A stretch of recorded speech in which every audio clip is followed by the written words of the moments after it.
తీర్థం తీసుకునేటప్పుడు ఈ తప్పు చేస్తున్నారా? ఎన్నిసార్లు తీసుకోవాలి?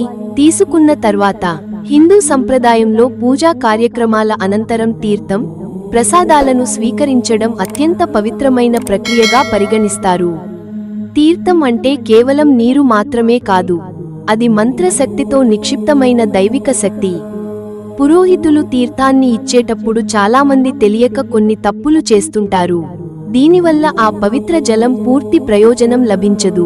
తీర్థాన్ని స్వీకరించడానికి మన శాస్త్రాలు కొన్ని ప్రత్యేక నియమ నిబంధనలను నిర్దేశించాయి. ఆ ఆచారాలను పాటించడం ద్వారానే మనసులోని మలినాలు తొలగిపోయి శరీరానికి సానుకూల శక్తి అందుతుంది. తీర్థం స్వీకరించే సరైన విధానం. తీర్థాన్ని స్వీకరించడానికి ఒక ప్రత్యేకమైన పద్ధతి ఉంది. దీనినే గోకర్ణ కృతి లేదా గోకర్ణ ముద్ర అంటారు. అంటే చేతివేళ్లను ఆవు చెవి ఆకారంలో ఉంచడం.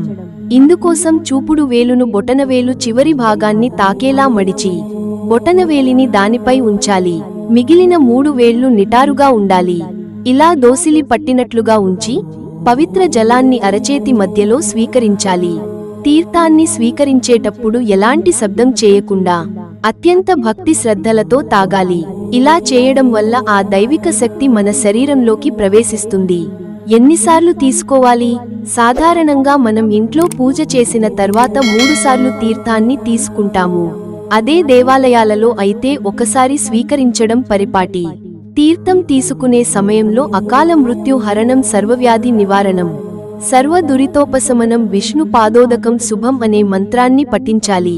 ఈ మంత్రం అర్థం ఏమిటంటే, ఈ పవిత్ర జలం అకాల మరణాన్ని నిరోధిస్తుంది, అన్ని రకాల వ్యాధులను నయం చేస్తుంది. ముఖ్యంగా అనారోగ్యంతో బాధపడేవారికి తులసి తీర్థాన్ని ఇవ్వడం వల్ల వారి ఆత్మకు శాంతి కలుగుతుందని నమ్ముతారు.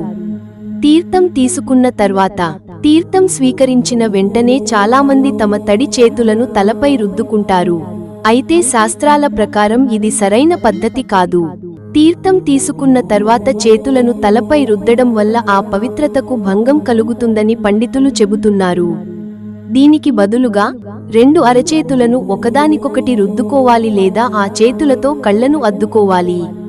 పవిత్ర జలాన్ని సేవించిన తర్వాత మనస్సును ఏకాగ్రతతో ఉంచడం ద్వారానే ఆరాధన ఫలితాలు దక్కుతాయి. కాబట్టి ఇకపై మీరు తీర్థాన్ని స్వీకరించేటప్పుడు ఈ చిన్న నియమాలను పాటించి పూర్తి పుణ్యఫలాన్ని పొందండి. మిత్రులారా, ఛానల్ సబ్స్క్రైబ్ చేసుకోవడం మర్చిపోకండి. ధన్యవాదాలు.